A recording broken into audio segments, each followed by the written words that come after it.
Buenas tardes a todos. Primeramente quiero agradecer a Dios por esta nueva oportunidad de vida, a todo el pueblo colombiano, a todos los que estuvieron presentes en mi rescate, a la gran familia de la Clínica SOME por su excelente atención, a Avion, Atlético Nacional, a Avion, a la alcaldía por su apoyo y ayuda brindada tanto a mí como a mi madre y hermano, a todas las personas que me acompañaron durante este proceso, orando y estando pendientes de mi recuperación, a todos los medios de comunicación, a mi país Bolivia, al consulado, a mi familia y amigos.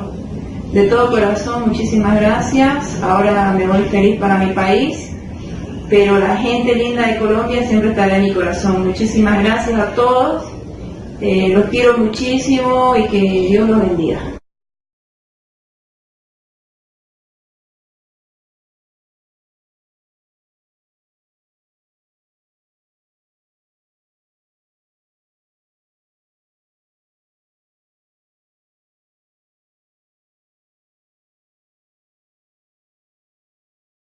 A todos los medios de comunicación, a mi país Bolivia, al consulado, a mi familia y amigos. De todo corazón, muchísimas gracias. Ahora me voy feliz para mi país.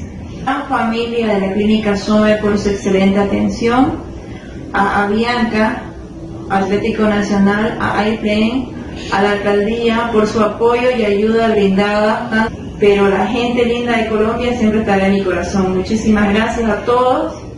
Los quiero muchísimo y que Dios los bendiga.